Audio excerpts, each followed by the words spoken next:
The Three Little Aliens and the Big Bad Robot, written by Margaret McNamara and Mark Fearon. This book is set in outer space.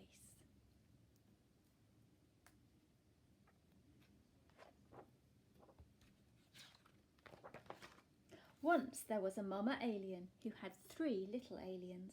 They were called Bork, Gork and Nickelwicks. Bork, Gork and Nickelwicks grew up in an old-fashioned house in a snug, cosy crater on a tiny little planet. As the eons passed, their house got too crowded.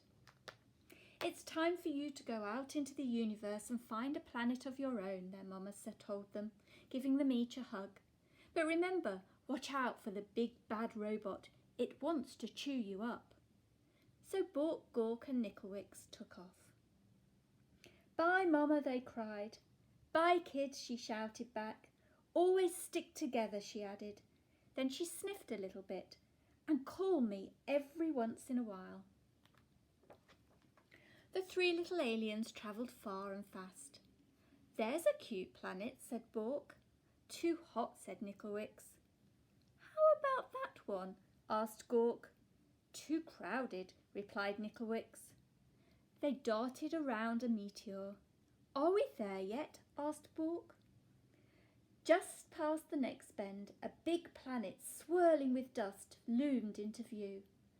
Bork spotted a shiny space rover zipping around its mountains and plains. "Awesome," she said. "I'm going to live in that." "Ma said stick together," called Nickelwicks.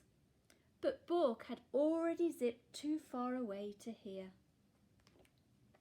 Nickelwicks and Gork travelled on. Nickelwicks didn't like the look of the next planet either. "Nowhere to breathe," he gasped. "Picky, picky," Gork said. Then just ahead he spied a giant planet with huge golden rings around it. He jumped on a passing satellite and caught a ride to the ring. "Whee!" he squealed. "This is what I call home." "We can't live on a ring that goes round and round in circles," yelled Nickelwicks. "We'll get dizzy." But Gork wasn't paying any attention. Now Nickelwicks was all alone. He travelled deeper and deeper into space until he spotted a massive blue planet far out in the galaxy. It had 13 moons and refreshing breezes. "This faraway place is where I'll build my home," he said. "It will be safe from the big bad robot."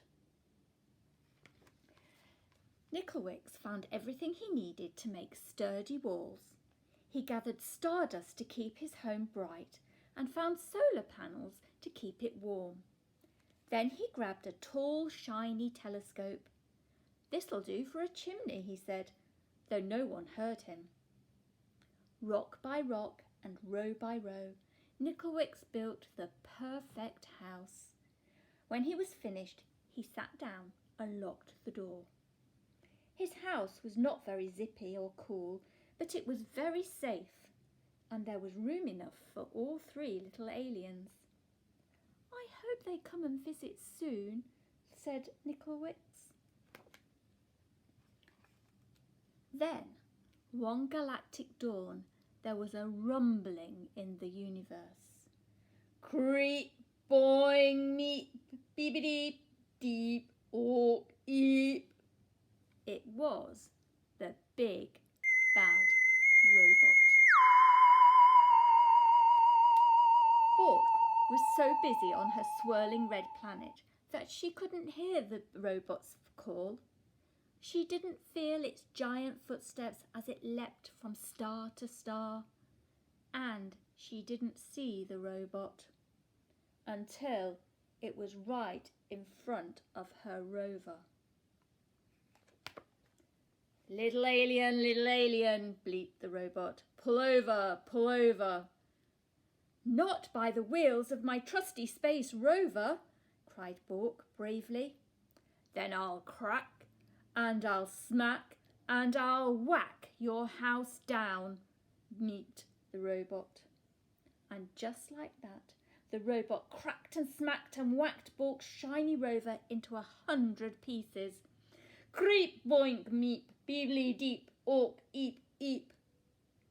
As fast as the speed of sound, Bork jetted away, the robot close behind her. Just as the robot was about to eat her up, she spotted Gork's satellite house. Gork, Gork, help me, please. But Gork was having so much fun surfing on the rings of his giant planet that he didn't hear Bork's cries. He didn't see the robot change chomping on comets and ripping up open black holes until the big bad robot caught Gork's satellite in its huge metal claw. Little alien, he had broinked, come out of hiding. Not by the orbit of this ring I'm riding, cried Gork stoutly. Then I will shatter and clatter and scatter your house down, groined the robot. And before Gork could fly beneath the radar, that robot clattered and scattered and shattered Gork's satellite into 1,000 pieces. Greep, boink, meep, ork, deep, peely, eep, eep, eep. Gork barely escaped. Over here, called Bork. Stick together. At the speed of light, Bork and Gork blasted out into space, with the big bad robot getting closer all the time. Where can we hide? Asked Gork. Let's find Nicklewicks, cried Bork. He'll know what to do. Nicklewicks had heard the robot's roar. He had seen what was going on with his brother and sister through his telescope, and he was ready. He flashed his solar panels halfway across the universe. There he is, cried Bork and Gork, and they zoomed to Nicklewicks' house as fast as a hurtling asteroid. Get inside, Nicklewicks said. No time to waste. No sooner had Bork and Gork slammed Nicklewicks' solid space rock door than they heard the robot rumbling. Little alien, he squeaked, let me come in. Not by the slime on my chinny chin, cried Nicklewicks. Then I will smack and crack and whack your house down, zeeped the robot. The big bad robot bashed and crashed Nicklewicks' strong, solid house. Nothing happened. Then it pounded and smashed really hard. Not a crack. Then it loaded up its triple blaster and zapped that house, but good. That house would not fall down. So the robot forced its way into the little alien's house, right down the chimney. Greep! The aliens covered their ears and waited for the robot to chomp them up. But halfway down the telescope, that robot got stuck tight. It strained and struggled. It moaned and it groaned. Nicklewicks' house shook and shuddered. But did it fall down? It did not. The robot gave one more mighty cry and burst into 1,000,000 pieces. Cool, said Bork. Awesome, cried Gork. Just as I planned, said Nicklewicks.